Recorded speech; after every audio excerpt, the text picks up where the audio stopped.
Are you late? Are you almost here? Mom, calm down. It's me. So, my daughter isn't there with you after all. That phone call seems to be true. What happened? My daughter had an accident. Come to the hospital right away. Really? I'll go immediately. Which hospital? Today, our granddaughter was supposed to visit our house, but even after the expected time, she hadn't arrived. Then, our eldest son called. In response to his call, my husband and I hurriedly prepared to go to the hospital. As we were bustling around, the doorbell rang, and an unexpected person entered our home. Long time no see. Oh, is that the smell of freshly baked cookies? Looks delicious. Huh? My thoughts stopped again when I saw my granddaughter, who had the accident, standing right in front of me, and this time my body froze up. It seemed our granddaughter was equally confused by my inexplicable reaction. To confirm the situation, I made a phone call to my son. That call would set significant events in motion. As for me, I'm Brooklyn. At 70, I've already retired from work and am enjoying my retirement. My husband, Leonardo, is also over 70 and leads a retired life alongside me. While many people struggle during retirement, we've been fortunate to enjoy a relaxed lifestyle due to our dual income and Leonardo's slightly higher earnings. Our only son, Cyrus, lives nearby with his wife, Serenity, and our granddaughter, Lucy, about a 30-minute drive from our home. Because they're close, Cyrus' family visits us every few months to check on our well-being. Mom, Dad, is there anything troubling you? Anything you need help with? Not really. I looked up and crossed my arms, desperately trying to think of something. It wasn't that I was holding back from Cyrus. There genuinely wasn't anything bothering us or any specific tasks we needed help with. Grandpa, remember that weed killer you mentioned before? I stopped by the store and got it on my way here. Oh! My apologies. We were running low on it. I'm always sorry. It's no big deal. I'll put it in the shed for you. Thanks, Lucy. With confident steps, Lucy headed toward the small shed in the corner of our yard. While Leonardo and I remained seated, trusting Lucy to handle it, Cyrus and Serenity exchanged puzzled glances, wondering where she was going. Lucy visits us with a family, but often independently. Since her school is nearby, she often comes over alone. During such visits, she helps us by running errands to distant stores, carrying heavy items, and solving any problems we might have. As a result, we rarely need to ask Cyrus for assistance. You know, Lucy understands our situation better and takes care of us. That's true. I don't have the same insight. Both Cyrus's family and Lucy make us proud, and we all share a smile. What were you talking about? Returning from putting away the weed killer, Lucy joined our pleasant conversation, even though she hadn't understood the context. We were talking about how you often take care of Grandma and Grandpa. Take care? Nah. I just came here to hang out with them. But I'm glad you help us, and it's fun. Grandma also teaches me various dessert recipes, which I enjoy and appreciate. Shall we make a simple treat today? Do we have any flour left? Let's make microwave cookies. They're quick. Oh, I'll help too. As Lucy and I headed to the kitchen, Serenity followed in a hurry. Lucy efficiently prepared the tools and ingredients, leaving me with no time to assist. Serenity seemed lost, not knowing where everything was. I gave up on helping with the baking and asked Serenity to prepare dishes and drinks instead. In the end, Lucy mostly finished making the cookies on her own. Her skill in baking was partly due to her frequent visits and the fact that she often made treats when she came over. Eating the finished cookies while chatting with my husband and Lucy became our favorite pastime as a family. Lucy, who enjoys making sweets, isn't strictly an indoor person. Listen to this. The other day, Lucy rode her bike over 20 miles away. I heard there's a new clothing store, so I just went there with a friend. We didn't think you'd go by bike, did we? From now on, take the train. It's dangerous. Aww. But the train fare is a waste. She always leaves without saying much, just to hang out, so I worry. Well, it's a valid concern. At least tell them where you're going next time. Understood. I'll be careful. With a slightly disgruntled expression, Lucy nibbled on a cookie. We've repeatedly warned her not to leave without telling us her destination, but it's become a habit she won't break. Now that Lucy is in high school, we're starting to think we don't need to nag her as much. After everyone left, I washed the dishes and tidied up Leonardo's room. Another peaceful Sunday was coming to an end. We enjoyed our retirement leisurely, and our relationship with Leonardo's family remained good. I truly believed we had a good life. However, unfortunate events often unfold in unseen ways, and even now, circumstances are gradually taking a darker turn without our knowledge. As usual, Lucy came over after school. Today, we were baking banana cake together, and Lucy had a cheerful expression. But for someone who's lived 70 years like me, it's easy to see through a 16-year-old's forced smile. What's wrong? Is something bothering you? I guess I can't hide things from you, Grandma. My words made Lucy pause while mixing the ingredients, her joyful expression fading into sudden anxiety. Actually, I've noticed something odd about Mom lately. Serenity? Her phone notification sound changed. I think it's set up to identify who's contacting her by the sound. Sometimes there's a strange scent on her, and she used to come home earlier than me from her part-time job, but now she's often later than I am. She's also been checking mine and Dad's schedules a lot. With each mention of Serenity, Lucy's expression grew darker. Unlike my youth, today's high schoolers have plenty of romantic experiences, and they're attuned to others' reactions and emotions. Lucy seems to suspect Serenity of infidelity, although she avoids using that word directly, perhaps because she doesn't want to believe her own mother would do such a thing. And this kind of worry isn't something she can share with Cyrus or her friends. Maybe Dad is also concerned about Mom. They seem a bit distant. You've confided in me well. But for now, it's just that Serenity's behavior has changed, right? I'll talk to Cyrus and find out. Maybe there's something Lucy doesn't know yet. I, too, carefully chose my words, avoiding the term infidelity, but the atmosphere weighed heavily. Wanting to lift Lucy's spirits, I quickly put the banana cake in the oven. It would take about 40 minutes to bake. Usually, chatting with Lucy would make time fly, but today, our conversation was more subdued, and I couldn't tear my eyes away from the banana cake. That night, I decided to call Cyrus to see how things were going.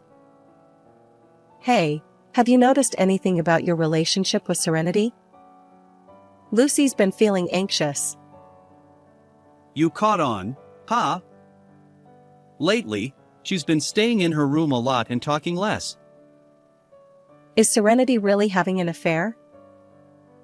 I don't know. There's no evidence or certainty. It could just be changes in her daily routine or hobbies. And directly asking about an affair isn't an option. So, I can only lightly probe through conversations and actions, mostly just observing. True, Serenity has been married to you for over 15 years, and she's always been kind to us, visiting as a family. It's hard to imagine her as someone having an affair. There's also a good chance it's a misunderstanding. His family dynamics with Cyrus are great, and our relationship with Leonardo is solid. But if we wrongly suspect Serenity of infidelity, it could jeopardize this harmony. Yet, leaving the situation unaddressed would leave Lucy with her anxiety, and Leonardo would continue to struggle with how to interact with Serenity. Sighing in our dilemma, Cyrus and I couldn't come up with a good solution on the spot. We decided to think about it until our next communication. Since then, Leonardo and I have been brainstorming, but days have passed without a viable solution. Paying a detective for an affair investigation or stumbling upon infidelity by chance, those scenarios belong more to dramas and movies than real life. We've been powerless for 2 weeks now. Lucy hasn't visited during this time, which is unusual. I've been contemplating whether to suggest that Lucy come over soon. But then, out of the blue, Lucy called. Grandma, can I visit tomorrow? Oh, sure. No problem. I'll come around lunchtime. Looking forward to your cooking. Her sudden call left me feeling surprised, relieved, and bewildered all at once. Before I knew it, the call had ended. The conversation was a bit unclear, but it seems Lucy is planning to visit. Her voice sounded more energetic than I expected. Could these 2 weeks mean Serenity hasn't been having an affair? After all, the affair talk lacks evidence or certainty. Maybe my excessive anxiety stems from worrying about something that hasn't even happened. Well, I'll find out more when I see Lucy. For now, I'll look forward to her visit. The next day, I received a call that Lucy was coming to visit, so I waited while baking cookies. Today is Sunday, and Lucy is the only one coming over. Cyrus, who works in production management at the factory, had urgent work that couldn't meet the deadline, so he had to work on his day off. Since Cyrus was working, Serenity decided not to come to our house and got a part-time job, and Lucy will visit alone.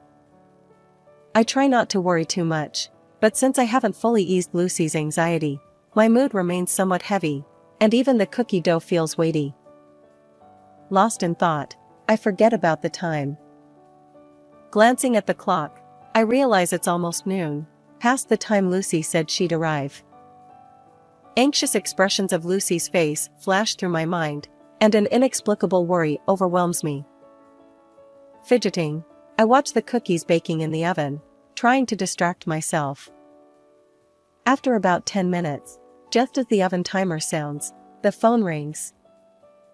Without checking the number, I answer, thinking it's Lucy.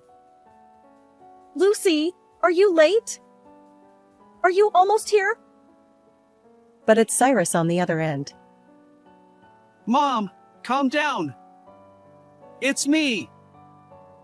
Disappointed that it's not Lucy, I manage to regain some composure. I notice Cyrus sounds frantic.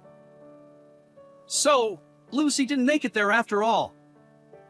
Looks like the call was real. What happened? Lucy had an accident. Come to the hospital right away. Huh? The worry I've been feeling becomes reality, and I feel like my thoughts and soul are escaping my body. Mom, pull yourself together. Come to the hospital. I'm on my way too. I'll be right there. Which hospital? Yelled at by Cyrus, I snapped out of my daze. After hanging up, I explained the situation to Leonardo. As we hurriedly prepare to go to the hospital together, the intercom buzzes. Irritated by the untimely visitor, I prioritize getting ready to leave. The door opens with a clatter. Lucy always rings the intercom once to let us know she's arrived. The way into this house belongs to Lucy. Long time no see. Oh, is that the smell of freshly baked cookies? Looks delicious. Huh? What's wrong? Lucy, who I heard that she had an accident, stands before me, and once again, my thoughts freeze. This time, my body too. Lucy seems equally confused by my reaction. Our world stands still. Leonardo breaks the silence. Isn't that Lucy? Weren't you in an accident? Exactly. Why are you here? Accident? What are you talking about? I was late. But I just took the train because Dad told me not to ride my bike too far. Missed a connection, that's all. I thought you had an accident because you were late. Cyrus called earlier, saying you were at the hospital. Huh? Dad did? As Lucy and I remain frozen, Leonardo speaks up, and our world starts moving again. It's a confusing situation, but one thing is certain, Lucy isn't injured. I slump down suddenly, my knees giving way. You really aren't hurt anywhere? No, I'm not. So what's this about an accident? Honestly, I don't even know. Wait a moment. I need to contact Cyrus to sort this out. I decided to call Cyrus to understand the situation better. It's been a while, so maybe there's been some progress on his end. Gathering my strength, I head toward the phone. This confirmation call is about to change everything. When I called, Cyrus answered instantly. Mom, it might sound confusing, but listen carefully. I'm at the hospital now, and they say there's no one brought in due to an accident. We even contacted nearby hospitals, and it's the same. No accident victims. Just calm down and listen. Lucy is at my home. She's perfectly fine. No injuries. I see. Now we can confirm Lucy's safety. But what does this mean? The call came from Serenity at the hospital. She received a call saying Lucy was taken to the hospital due to an accident. So, Serenity rushed out from home, and on her way, she met me, also returning from work, and we both came to the hospital. But now there's speculation that the call might have been a prank. Was the call from the hospital itself? No, it was from a mobile number. Emergency responders sometimes use their phones, so it's not unusual. But when we tried calling back, no one answered. I see. So it was a prank. However, something seems suspicious. Mom, there's something I need your help with. Is that okay? Cyrus lowers his voice, likely discussing something he doesn't want Serenity to hear. After hearing Cyrus out, I hung up the phone and quickly took action. An hour later, I was in Cyrus's living room, applying a bandage to my scraped elbow. It stung a little. Mom, are you here? I'm in the living room.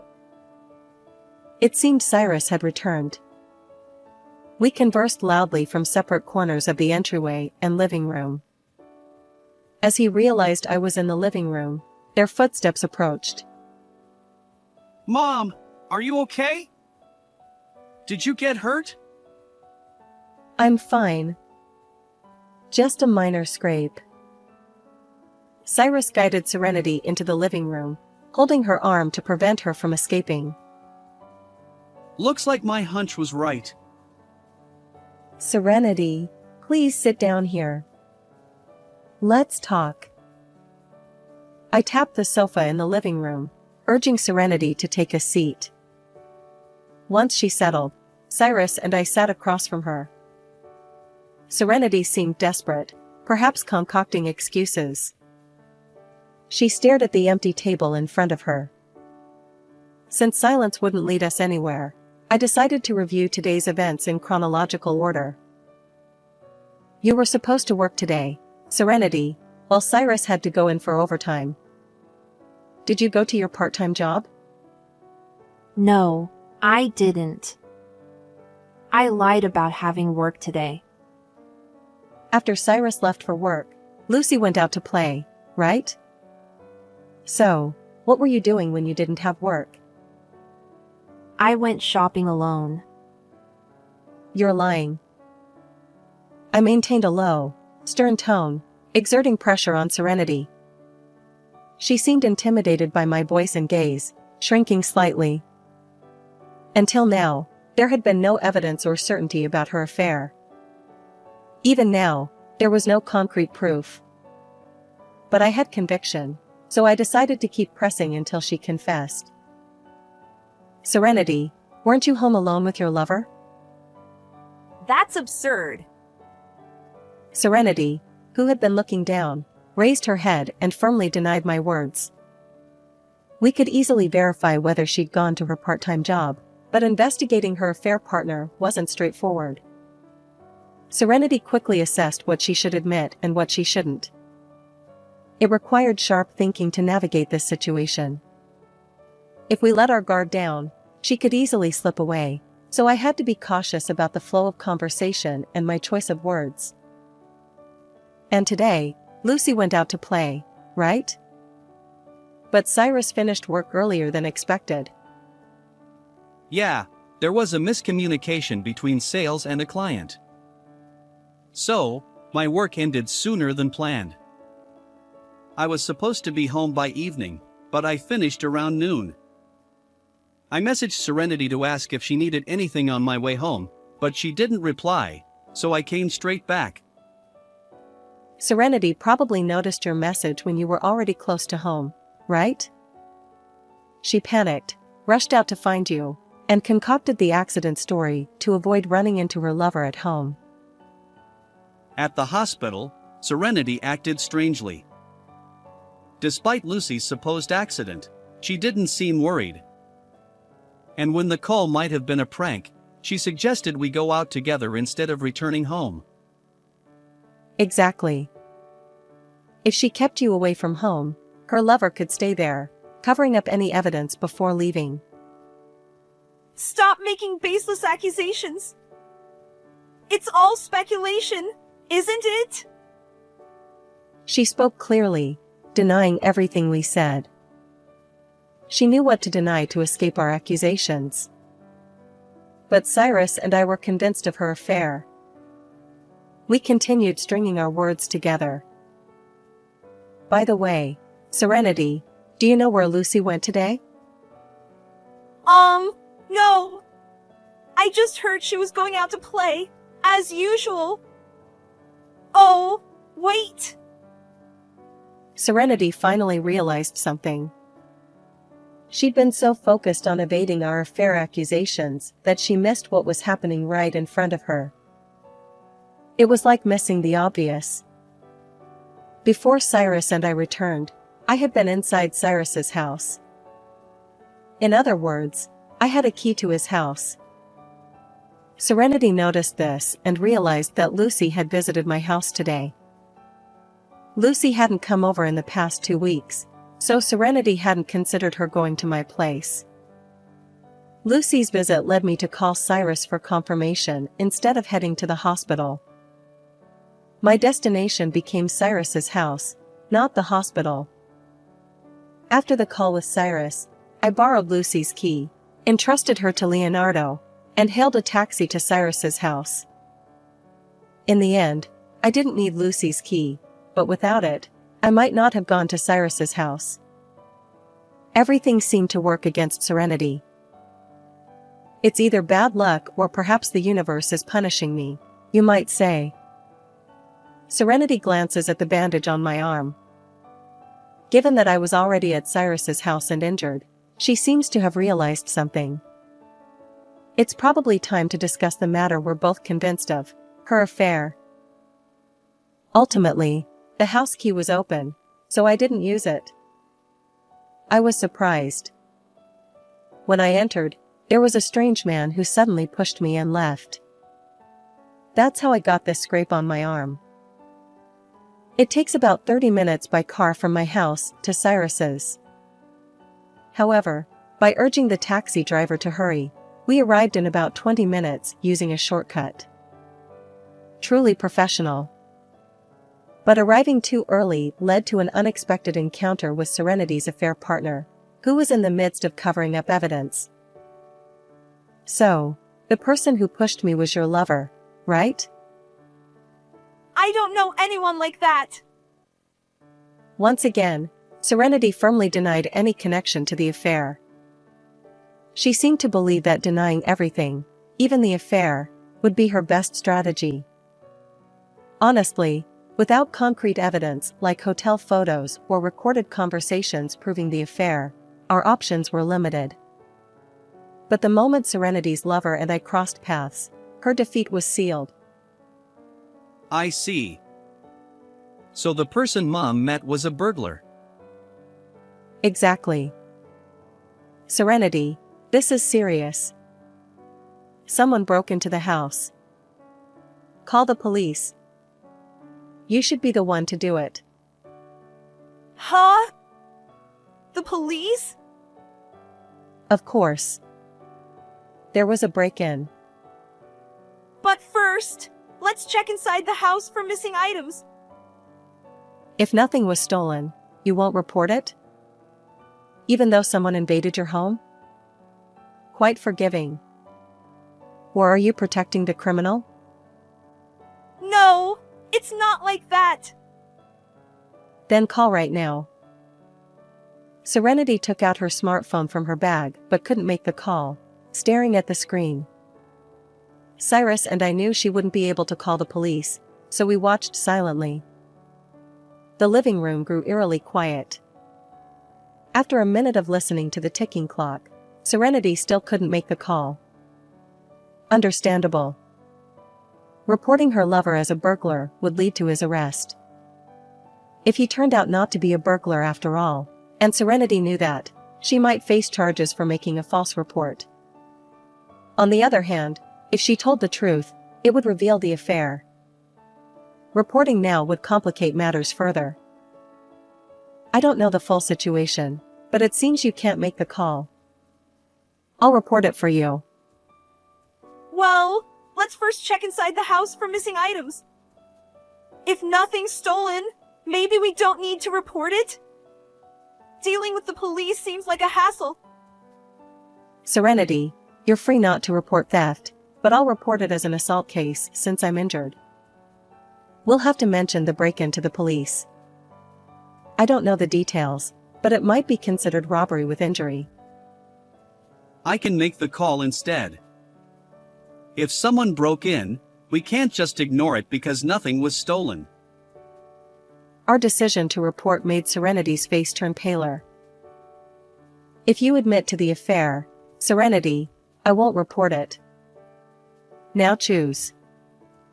Was the person in the house a burglar or your lover? If she denied the affair, we'd report it, exposing the affair and involving the police. But if she admitted it, we'd avoid reporting, focusing solely on resolving the affair. I gave Serenity a choice, but the answer was clear. I'm sorry. I was having an affair. Though we lacked evidence, Cyrus and I managed to get Serenity to confess. Threatening to involve the police was just a bluff. I'm relieved Serenity folded.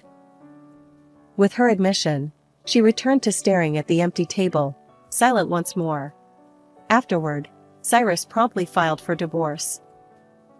Since Serenity admitted to the affair, the divorce proceeded smoothly, and both Serenity and her lover were held accountable for alimony. Divorced, Serenity was forced out of the house and apparently went to stay with her affair partner. However, Serenity's misfortune continued. Her lover had hidden his marital status while dating her. As a result, Serenity faced alimony claims from her lover's wife. To make matters worse, her lover managed to reconcile with his wife, leaving Serenity abandoned and alone. Now single, she struggles to find work to support herself and pay alimony. However, having been a part-time worker during her marriage to Cyrus, she faces a 15-year employment gap. Despite her efforts, she hasn't found a job yet and continues to live in a modest apartment, gradually depleting her savings. But savings aren't infinite, and she needs a steady income. Although she works part-time, it's challenging to balance job hunting and work. Caught in this financial quagmire, she remains stuck. Let's hope she finds a job soon. Interestingly, Lucy wasn't as shocked as I expected when she learned about her mother's affair. Lucy said, "I'd been feeling uneasy not knowing for sure about the affair. It's a relief that it's clear now. Otherwise, Dad would be the one to suffer. Having a wife who might be having an affair all the time. How unfair." While I thought Lucy would be more distressed, it seems her perspective differs. Perhaps our generational differences influence our views. Regardless, wrongdoing remains wrongdoing, even if it involves a parent. Lucy seems adept at compartmentalizing things. She was initially shocked when her parents divorced, but now she's regained her spirits. Today, Lucy is coming over as usual. I need to prepare the ingredients for pudding before she arrives. Hello, everyone. This is your narrator, Sarah. Well, what can I say? It's a bit naive or perhaps a tangled web of cover-ups that ultimately led to exposure. It's hard to put into words. What are your thoughts? Feel free to share in the comments. And if you enjoyed this video, please consider giving it a thumbs up and subscribing to the channel. Thank you for watching until the end. See you in the next video.